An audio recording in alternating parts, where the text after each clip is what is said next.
In the annals of modern warfare, where the skies are often the first battleground, few nations have faced such persistent and existential aerial threats as Israel.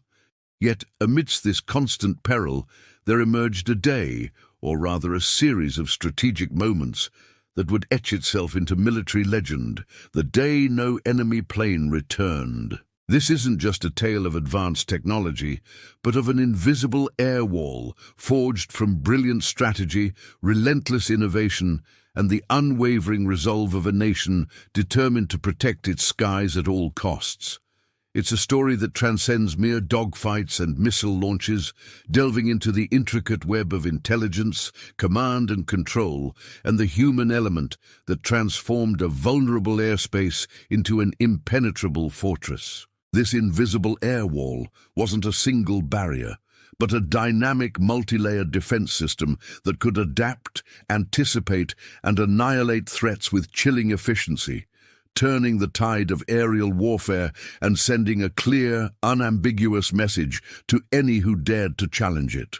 How did a relatively young nation, surrounded by adversaries, achieve such an unprecedented level of aerial dominance, creating a defensive shield so potent that it could effectively erase an entire enemy air force from the sky in a single decisive engagement? The answer lies in a blend of cutting-edge technology, a unique operational doctrine, and a deep understanding of the psychological dimensions of aerial combat. Don't forget to subscribe to our channel right now for more incredible war secrets and the legendary military feats that defy logic and history. To truly appreciate the phenomenon of Israel's invisible air wall, we must first understand the geopolitical crucible from which it was forged. From its very inception, Israel faced an immediate and overwhelming numerical disadvantage against its neighbors. Air superiority was not merely a tactical advantage, it was a matter of national survival. Early conflicts highlighted the critical importance of controlling the skies, leading to an intense focus on developing both offensive air power and, crucially, a robust and integrated air defense system. This wasn't just about acquiring the best available equipment, it was about integrating disparate systems, radar, anti-aircraft artillery, surface-to-air missiles, SAMs, and interceptor aircraft into a cohesive, responsive, and lethal network. The philosophy was clear. Every enemy aircraft entering Israeli airspace was a direct threat, and the defense had to be absolute, leaving no room for error or escape. The foundation of this invisible air wall was laid through a combination of strategic foresight and technological acquisition. Early on, Israel recognized the limitations of relying solely on fighter aircraft for defense. The introduction of Soviet-supplied SAM systems to neighboring Arab states in the 1960s and 70s presented a formidable challenge, capable of denying airspace to Israeli jets. This spurred a dual-pronged approach, developing sophisticated electronic warfare (EW) capabilities to counter enemy SAMs, and simultaneously investing heavily in its own ground-based air defense (GBAD) systems. The goal was to create a layered defense, where enemy aircraft would first encounter SAMs, then be engaged by interceptors, all while being tracked and targeted by an extensive radar network. This layered approach meant that even if one defensive element was bypassed, another would be ready to engage. A critical component of this invisible air wall was the development of a highly sophisticated command and control C2 system. Unlike many larger air forces that might have decentralized air defense, Israel opted for a highly centralized and integrated C2 structure. All radar feeds, intelligence reports, and sensor data were funneled into a central command center, providing a real-time, comprehensive picture of the aerial battle space.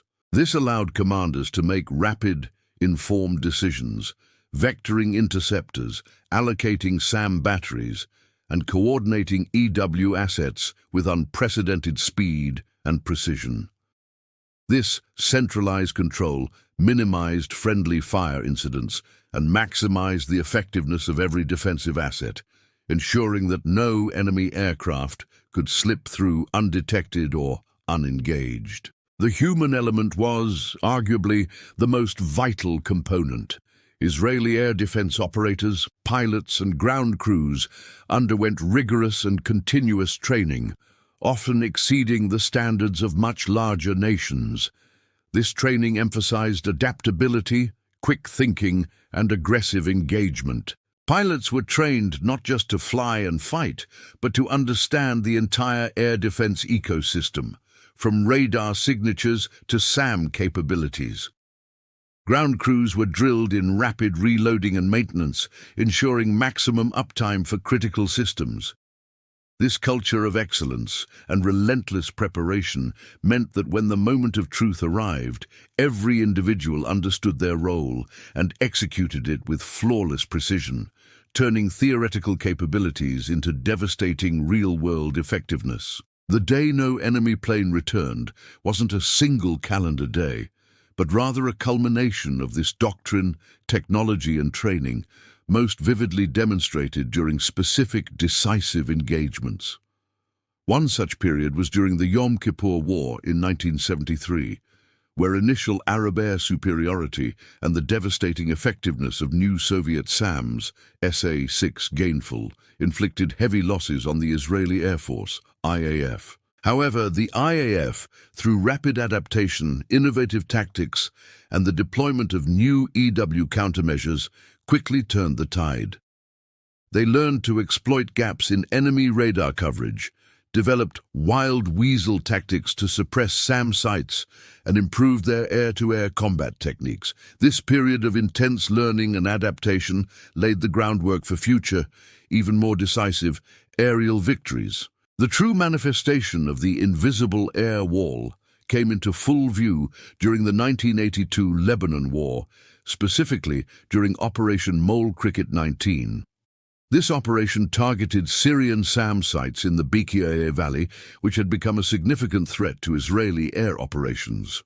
The IAF executed a meticulously planned, multi-layered attack that combined electronic warfare, drones, and manned aircraft. Drones were used as decoys to trigger Syrian SAMs, revealing their positions and frequencies.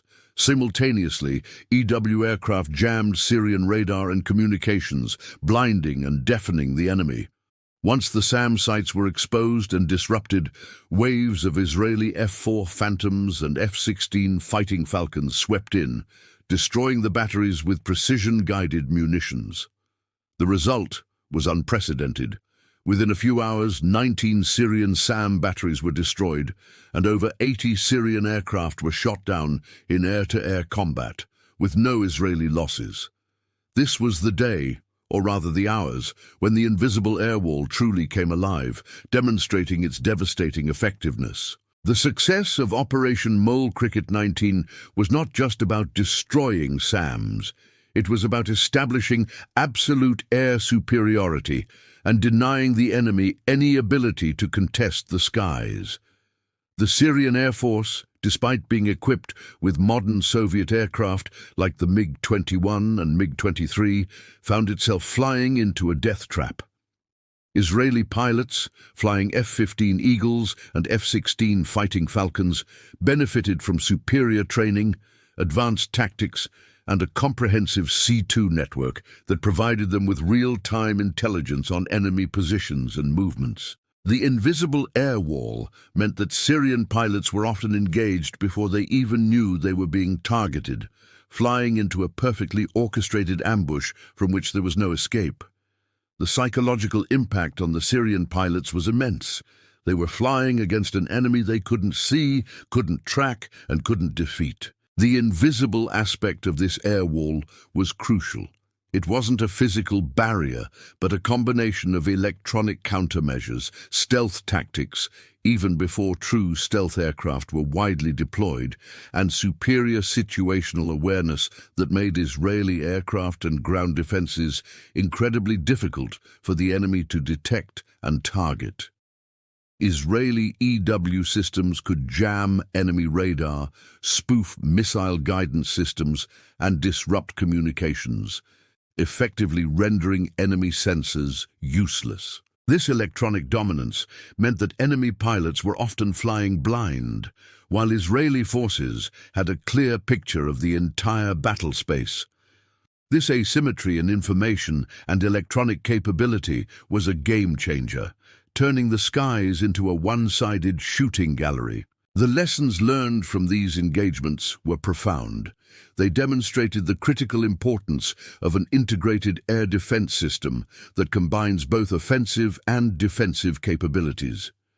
They highlighted the power of electronic warfare in modern aerial combat, proving that controlling the electromagnetic spectrum can be as important as controlling the skies themselves. And perhaps most importantly, they underscored the value of human capital, the training, discipline, and ingenuity of pilots and operators who could leverage technology to achieve seemingly impossible feats. The invisible air wall became a model for other nations seeking to develop robust air defense capabilities, influencing military doctrines and technological developments worldwide.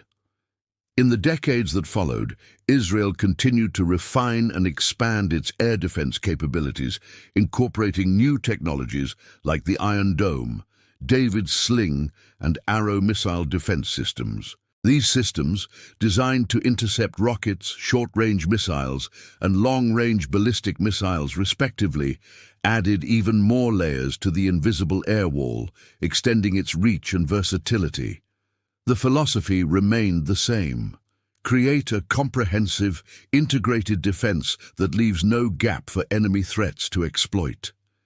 This continuous evolution ensures that the invisible air wall remains a dynamic and formidable entity, adapting to new threats and maintaining Israel's aerial dominance. The day no enemy plane returned stands as a testament to strategic brilliance and technological prowess.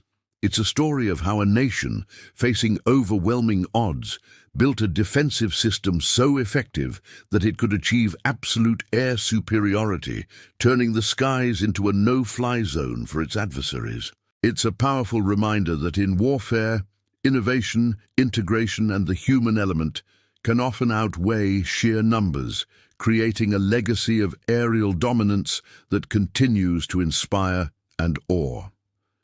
The invisible air wall is not just a historical achievement. It's a living, evolving testament to a nation's unwavering commitment to its security, a silent guardian that ensures its skies remain inviolable. If this incredible story of the day no enemy plane returned and Israel's invisible air wall has fascinated you as much as it has fascinated us, please make sure to hit that like button and share your thoughts in the comments below. What aspect of Israel's air defense strategy surprised you the most? Do you think the combination of technology, intelligence, and human training is the ultimate key to aerial dominance? Have you heard of other instances where a nation achieved such overwhelming air superiority? We'd love to hear your perspective on this remarkable tale of military innovation, strategic genius, and the creation of an impenetrable aerial shield. Don't forget to subscribe to our channel for more secrets of war and incredible stories of the battles and technologies that shaped military history through innovation, resilience, and the refusal to be defeated. Ring that notification bell so you never miss an episode, because we're committed to bringing you the most compelling stories that demonstrate how superior design and quality craftsmanship can create legends that endure for generations and prove that true excellence never goes out of style.